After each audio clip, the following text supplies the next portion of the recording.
So we haven't proven any of these derivatives, but we did our best to try to justify them. But at this point, we need to understand that these are all defined derivatives. When we come up with these expressions to differentiate, we go to our formula sheet and we use the right formula. So example 1, I'm going to differentiate this expression, and I'm going to make sure I differentiate the right parts. That's a coefficient, so that's not going to affect the derivative. This is the part that I'm going to differentiate. So when I differentiate this, I'm going to just end up with that extra 2.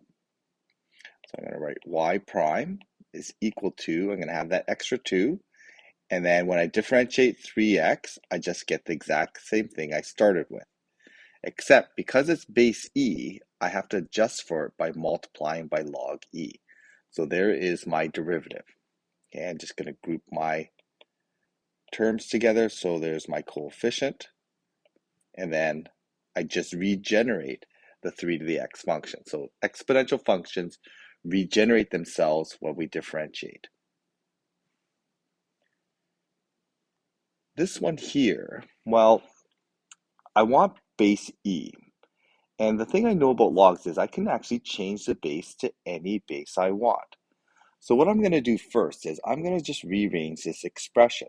So instead of differentiating that expression, I'm going to differentiate an equivalent expression, and I'm going to change this to log x over log 2. So I'm using the change of base formula and changing it to base 2 log.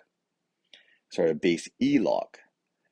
Once I've done that, well, this part just reflects a coefficient.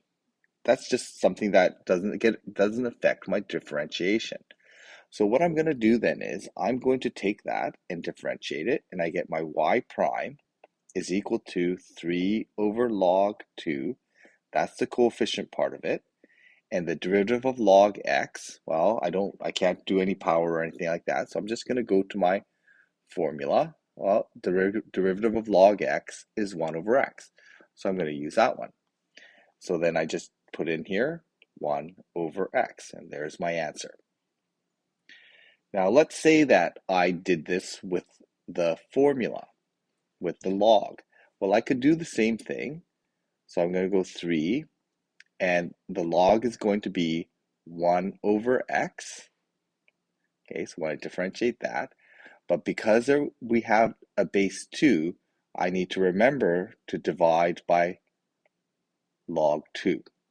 And so this is using the formula that I had above, but notice that when I simplify this, my y prime ends up being the same because all of this just gets grouped together. That's a coefficient.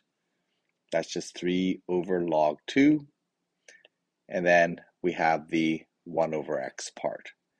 And it works out to be exactly the same as the derivative that I had before. So there's my 1 over x. Okay, so I find it much easier to convert everything to log base e first and then do all my calculus on that. So this right-hand version is the version that I would typically and I recommend using. So this last one here, none of these we can work out using power rule or the definition of the derivative or anything like that. We have to rely on a formula. Okay, so when I differentiate this, I'm going to differentiate log. So log part is going to differentiate into, so y prime is equal to, this differentiates to 1 over x from my formula sheet. The sign from my formula sheet, okay, this differentiates into cosine. And then the cosecant, this cosecant here, it differentiates into negative cosecant x times cotan x, and that's it. There is my derivative expression.